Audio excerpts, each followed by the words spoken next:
And hello, everyone. Welcome to iCritic Live, the podcast where we talk about movies, pop culture, and life in between. I am your host, Kevin T. Rodriguez, film critic of iCritic.net. Thank you so much for joining us today. And folks, we've got a breaking news story today. It is so breaking, I didn't even put iCritic Live in the title of the video. You're just going to have to trust me that it is a episode of iCritic Live. And that story today involves Cineworld, the parent company of Regal. Now, we all know that the pandemic did a big number on the movie theater business. There was even some discussion, maybe some worries even, that movie theaters would die and that once people got used to watching things at home, they wouldn't want to return to the theaters. Now, I argued for over a year that that was not going to happen. I mean, baseball games have been playing on TV for years, and people still went out to see those. And I felt that, yeah, a IMAX 3D experience for Avatar is certainly a lot different and certainly much better than watching it at home, no matter how good that Blu-ray is that James Cameron oversaw. Well, when the movie theaters reopened, business was slow because we didn't have vaccines yet. But now that we have vaccines, now that we have milder variations of the COVID-19 virus, people have returned to movie theaters, and they seem to be returning in droves. Top Gun Maverick is one of the highest grossing films of all time. It just passed Black Panther. So movie theaters in some ways are doing extremely well. They are recovering much better than anyone could have anticipated. And now you have companies like Warner Brothers recommitted to the theatrical experience because streaming started to show some cracks in the armor that maybe people weren't obvious or they weren't paying attention to before. But that does not mean the theaters are not in trouble still. They had to shutter their doors for more than a year. They had to keep paying their land leases. They had to spend all this money to restart their operations. They did not get any bailout money from the government, unlike some companies. And so as a result, a lot of movie theater chains took on a lot of debt. Now, AMC got lucky with the whole ape movement. And if Regal were trading on the American Stock Exchange, on NASDAQ or something like that, then maybe something similar would happen. But they're not trading on the American Stock Exchange. And as a result, well, they had a lot more problems. They didn't get to partake in the meme craze, the meme stock craze. And we had a heads up. We were hoping it wouldn't happen. But we had a heads up that Regal was looking to file for bankruptcy. And they have. Regal Parent Cineworld files for bankruptcy. This is from Jill Goldsmith and Nancy Tartagloni. I don't know how to pronounce that. Sorry. And it's from Deadline. Let us read and discuss this article. The shoe finally fell today as giant theater chain Cineworld filed for Chapter 11. The bankruptcy includes a $1.9 billion debtor in possession financing facility from existing lenders to keep things running.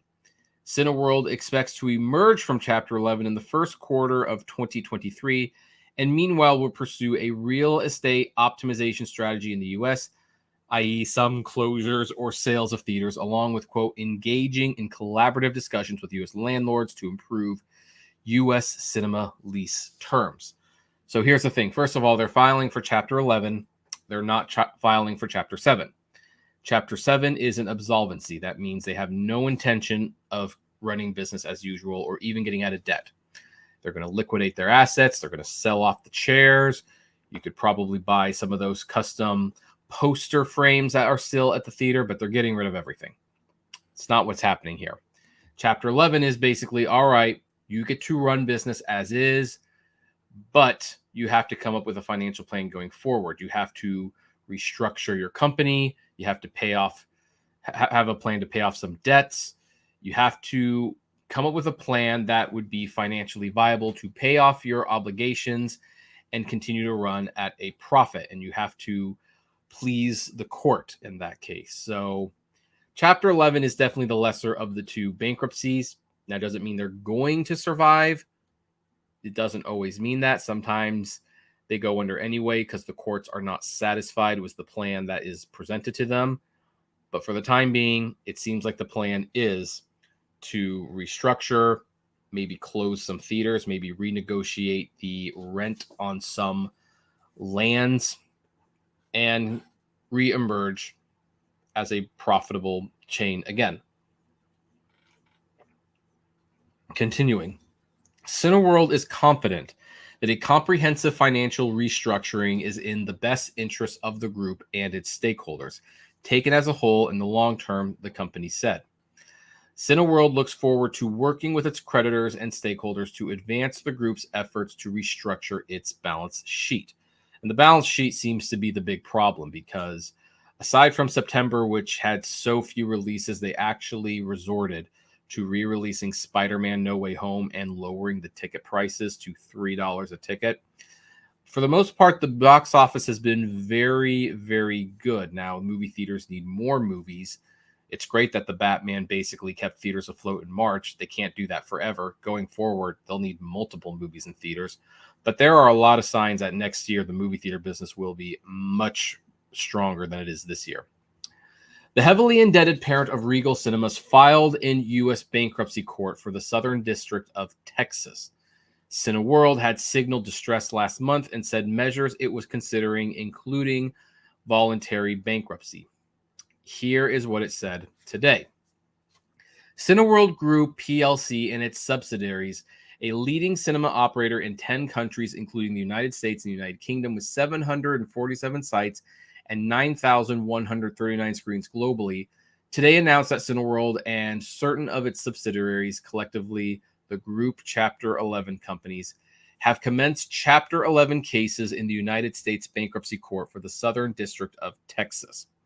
As part of the Chapter 11 cases, Cineworld, with the expected support of its secured lenders, will seek to implement a deleveraging transaction that will significantly reduce the group's debt, strengthen its balance sheet, and provide the financial strength and flexibility to accelerate and capitalize Cineworld's strategy in the cinema industry. The Group Chapter 11 companies enter the Chapter 11 cases with commitments for an approximate $1.94 billion debtor in possession financing facility from existing lenders, which will help ensure Cineworld's operations continue in the ordinary course while Cineworld implements its reorganization. Specifically, Cineworld expects to operate its global business in cinemas, including Regal, Cinema City, Picture House, and Planet, as usual without interruption during the process and honor customer membership programs, including Regal Unlimited and Regal Crown Club in the United States and Cineworld Unlimited in the UK. So for those of you who have Regal Unlimited passes, and I know a lot of you do because you visit my channel, those are still going to be honored. And now is definitely not a time to cancel them because they sounds like they could use your support. The company noted that any deleveraging transaction will result in very significant dilution of existing equity interests, meaning stockholders. Quote, and there is no guarantee of any recovery for holders of existing equity interests.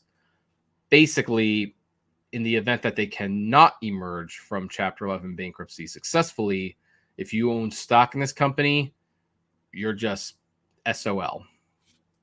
I don't know how else to say it. You're just SOL.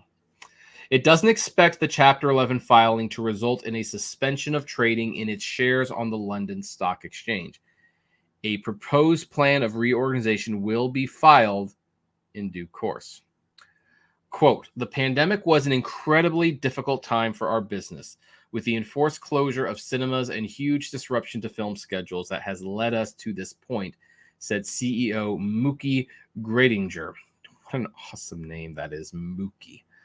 This latest process is part of our ongoing efforts to strengthen our financial position and is in pursuit of a deleveraging that will create a more resilient capital structure and effective business. This will allow us to continue to execute our strategy to reimagine the most immersive cinema experiences for our guests through the latest and most cutting-edge screen formats and enhancements to our flagship theaters. Our goal remains to further accelerate our strategy so we can grow our position as the best place to watch a movie. With movie theaters closed for months, exhibition was among the industry's hardest hit by the pandemic, and a string of tentpoles that buoyed attendance earlier this year, box office trailed off into a soft slate for August and September. Exhibitors with the highest debt were hardest hit. Cineworld took on significant debt acquiring Regal in 2018 for $3.6 billion. While the chain made some progress paying it down, it didn't enter COVID on great financial footing. By the way, this happened to AMC too. It carries debt of about $5 billion. That's 5 with a B. Separately, Canadian judge ruled last year the company is liable for more than $1 billion in damages for who wrote this deadline article? Backing out of a deal to buy Cineplex. Another chain, VU International, is also being restructured. AMC Entertainment survived bankruptcy in large part due to its odd genesis into a meme stock, which inflated its share price and led to a series of beneficial transactions. I still have AMC stock. Consolidation is considered inevitable for an overscreened U.S., especially as smaller chains start to run out of COVID relief funds. Cineworld expects to operate its global business in cinemas, including Regal, Cinema City, Picture House, and Planet as usual. That interruption during the process. That was like the whole thing. So this is what they tweeted, by the way. Cineworld is taking steps to position our company for the future. Our cinemas remain open around the world, and we continue to welcome guests to the best place to watch a movie. That is the end of the article. So here's the thing. Will Regal definitively go out of business? Well, not necessarily. I mean, the good news is that they definitely have the screens. They have a great service, and people want to go back to the movies. The fact that the whole year wasn't wall to wall with profitable films, it's a recovery year. What do you expect? Next year should be a lot better. And by the way, you might notice they did this just before the release of Black Panther, Wakanda Forever, and Avatar, the water something or other.